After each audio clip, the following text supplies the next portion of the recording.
I wasn't able to actually download one of the lessons to my YouTube.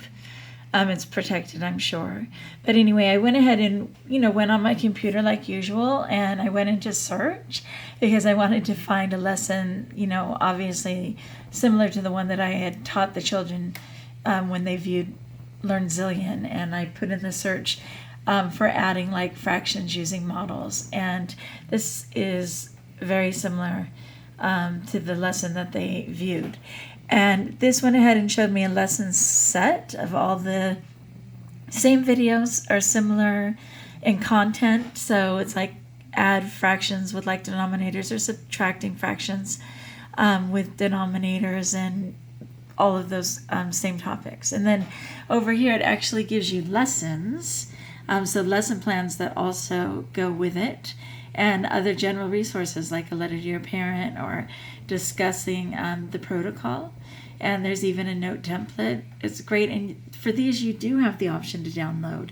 It's just even with my downloading, I wasn't able to give it. And then up top here, it gives you an opportunity to add it to a dashboard if you're saving these on a dashboard. And you can also put it in favorites. So it's pretty all-encompassing. But this is a really great brief lesson, and I just want to show how it goes. So here you go on a brief lesson. If I am training for a race and I run half of a mile today and 1.5 miles tomorrow, how far will I have run in 2 days? In this lesson, you will learn how to solve word problems involving adding fractions with the same denominator by breaking them apart into unit fractions. Let's review. Addition with whole numbers means putting two or more numbers together to make a third larger number. In this case, 14 hearts joined with another 7 hearts gives us 21 hearts as a total. And of course, my girls love the little hearts. They're so cute. Remember that all fractions are composed of unit fractions.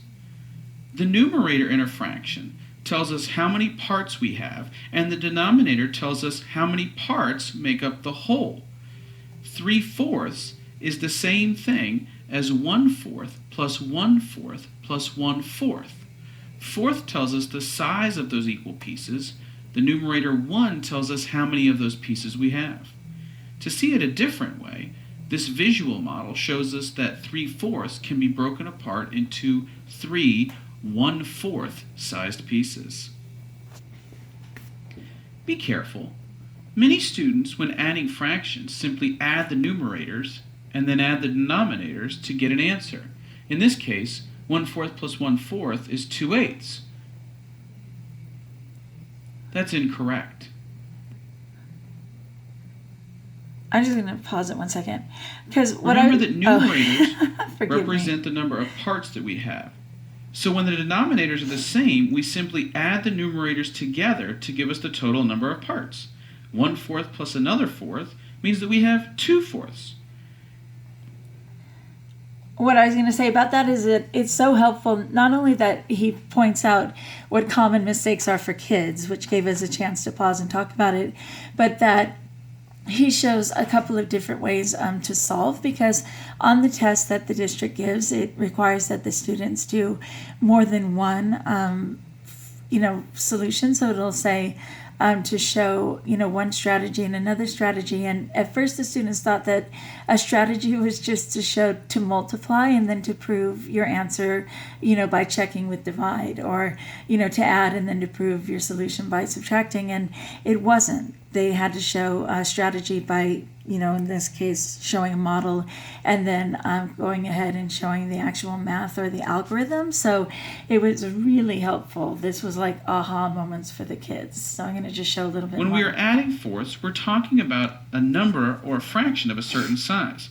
So if we're adding fourths, our answer would reflect the number of fourths we have in total. You can see that if we add the denominators as well, we would end up with 8ths. 2/4 is actually larger than 2/8. This is one reason we don't simply add numerators and denominators. To solve word problems that involve fractions with the same denominator, we can break fractions apart into unit fractions to help us. Since fractions with the same size denominator are the same size pieces, we can break fractions apart into unit fractions where the numerator is 1 and then count the number of pieces up to give us the answer. In this problem, we're adding 1/2